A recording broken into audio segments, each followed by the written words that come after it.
Sad and Serious Recollections of War Days by S.C. Turnbo.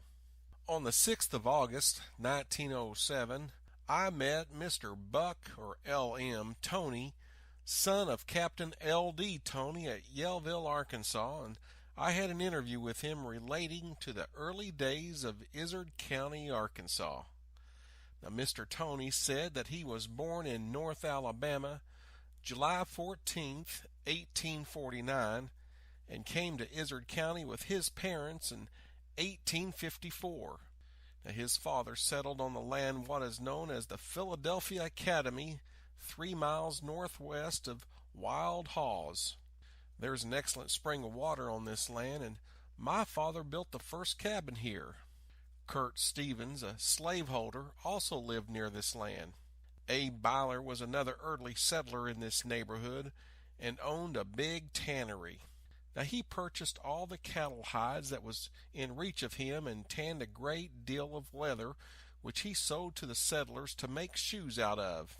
Now, I remember, said Mr. Toney, that my father bought leather from Mr. Byler and made our shoes himself, but he would not allow us to put them on until Christmas Day of each year. Bully Watkins, a fighting man, and Dr. Watkins, a brother of Bully's, were very early settlers at Wild Haw, and there was another fine spring of water. Now, Harry Dixon and Grundy Dixon lived on the breaks of Piney Creek. Colonel Tom Black lived on Mill Creek, and Dr. A. Black was the son of the colonels. The first man I ever heard preached in Izard County was Israel Dewey, a hard-shell Baptist preacher who lived in Howell County, Missouri, 7 miles west of West Plains. Now, when I heard this man preach, he was holding a meeting at the residence of Taylor Merrington on the head of Main Knob Creek. Now, the war in Izard County was very destructive to human lives and property, and many women and children were brought to suffer the untold agonies of hunger. Our family were Union sympathizers, and my father took part in the war. Among the citizens of Izard County that were cruelly put to death in those days was Mr. Minor White, a Union man. The irregulars who claimed to be on the southern side took this man White from his house and hung him with a rope until he was almost dead. Then they let him down and tied him to one of their horses' tails and dragged him some distance until he was quite not dead. Then they shot several balls into his body and left it doubled up in the woods, where it lay for 3 days before it was found. Now, the body was buried in a common box. Now, Mr. White lived near Pilot Knob, which, if I mistake not, is not far from Lower Knob Creek. When the big war progressed to such an extent that all the men had to take sides, my mother, Bethy Toney, and we children were ordered to leave Izard County, but not before all of our provision was taken from us and all of our property that we had not concealed in the forest. Now, one night we went into the woods where the oxen were kept, and we brought them to the wagon that we hid away from the house.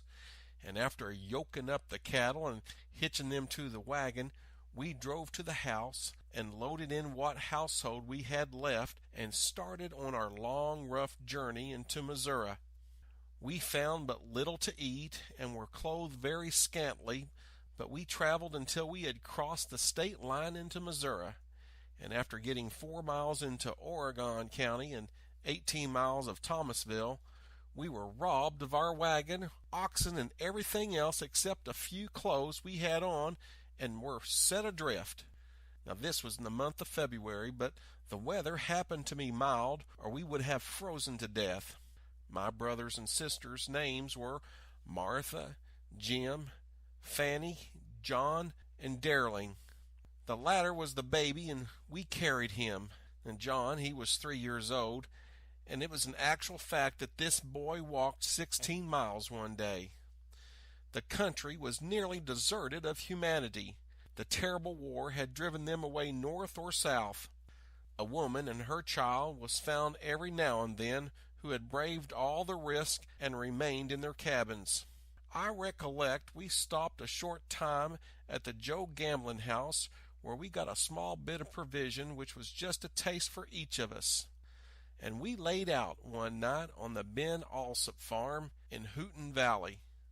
Now the place was deserted, and we stopped at the widow Chapin's, who lived in Howell Valley 5 miles below West Plains, where we got a little bit more to eat, or just enough to keep us from starving. We lay out nearly every night, and we had no bedclothes, and sometimes we had no fire. Finally we arrived at Jack's Ford, where we met one of our old neighbors, and he piloted us to within 8 miles of where the company of Federal soldiers were in camp. Now we were so famished for food that we could hardly travel.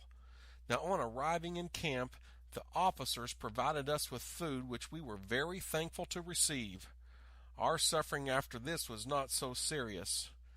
Now my parents rest in the cemetery at Gassville, Arkansas. Now my mother died first. My father died in Howell County, Missouri, at the age of 82 years. Now we had taken his body from there in a spring wagon all the way to Gassville, and we buried it there at the side of our mother, who was our dearest friend indeed, and in need in war times.